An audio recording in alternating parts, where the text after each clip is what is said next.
Hello, everyone, and welcome back to another episode of Emergency Intercom. Today, my co-star Beyonce, she wasn't able to make it, but today joining us is our co-star Alberto. Hello, thank you for having me. Yes. Yes, thank you for coming. Thank you for having me. Thank you a lot for coming. On today's episode of Emergency Intercom, I wanted to get back into the topic of film. We spoke about Heath Ledger's filmography history last week on last week's episode of Emergency Intercom. And can we just talk about the history of his films real quick? Oh my god, Brokeback Mountain, that movie is so... 10 Things I Hate About You, that's another, classic movie. No, yeah, The Dark Knight, oh my god. Can we talk about that real quick, though? That movie. No, yeah, easily one of the best Batman movies up to date. The Batman was okay, the 2022 one. Oh, I haven't watched the new Batman, actually. Really? It was actually super good. Not the best, though. In my opinion, this just wasn't the best, Yeah, I remember people talking about, that Batman specifically, right? About how that movie was just, so dark. No, yeah, actually, can we talk about how dark that movie actually was? I just saw it the other day. No, literally. That PG-13 rating for that Rachel scene, that girl blew up. I remember growing up and relating with Batman because I remember being a lot younger, and the movie was just freshly coming out, so it was one of my childhood movies growing up because it's what we had on DVD. Oh yeah, it's an older movie to you, huh? VHS movie? Yeah, an older movie. Yeah, the Joker of that movie was truly a new age of Jokers. Before that, nobody really cared for Joker, but I want to say that that movie made Joker very popular in the aspect of disregarding other people's persona of the Joker because nobody thought that they could do it as good as Heath Ledger. It's the movie where Batman has to truly pick between himself or Bruce, right? In the movie?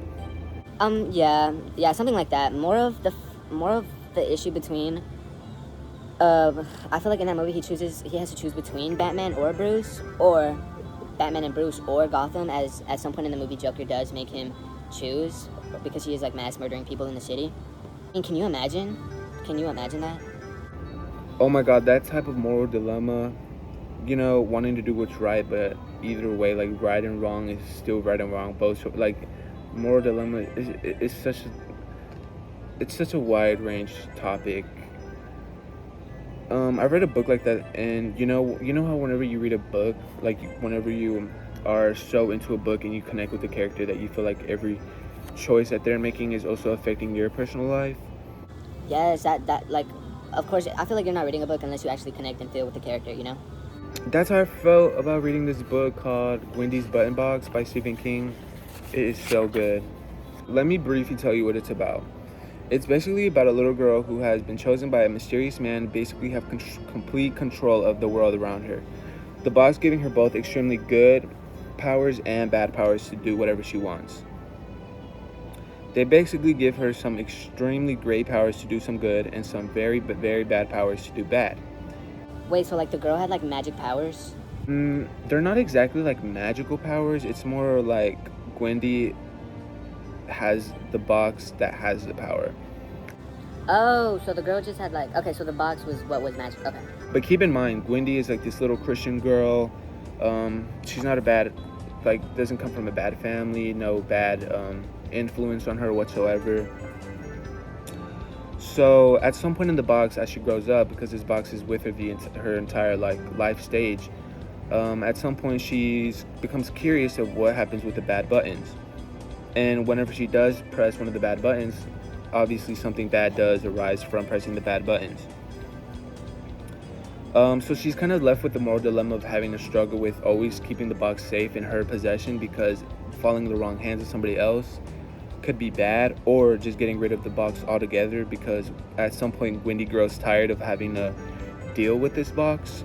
So it's just moral dilemmas come and go all the time, but that was one where where you have to sit as a reader, think what would you do if you had a box that controlled the entire world around you? But a very good book, and I highly recommend it. Speaking of moral dilemmas, have you ever had to deal with anything like that? Oh my god. Well, I don't know if this is like super crazy to some people, but literally when I was younger, my mom would put me on these like super unrelated like anxiety waves where she would have me like growing up. My mom was a heavy drinker, my mom was an alcoholic. Same, dude. My mom was an alcoholic. And it wasn't anything that really affected me in a bad way or any type of way at all because she was secretive about it. So the older I got is the more I like started to learn and figure out what was going on. So my mom had been drinking secretly. So the entire time, like my growing up stage, my mother had been drinking secretly. She would basically pay with my silence with like a piece of candy or anything from the store, and I just wouldn't say anything because if I were to say anything, it would either put me in the position of my mom getting mad at me or my dad. And at some point, my mom even told me like, "Hey, like if you snitch on me, like people like they're gonna get mad at me, and then I'm gonna get mad at you." I can't imagine the type of stress that would put on you as a child. So it was just like leaving. Keep in mind, like I was only 5 or 6 at the time, so her being like, "They're gonna get mad at me if you snitch on me," kind of messed me up. So after all these years, like, how would you say your relationship is like with her now? Do you guys still talk or anything like that? Now, like 12, 13 years later, she's gotten help. We've grown. I'm good. She's good. We have a good relationship. But one thing about me, I'm a snitch now. I know that's right.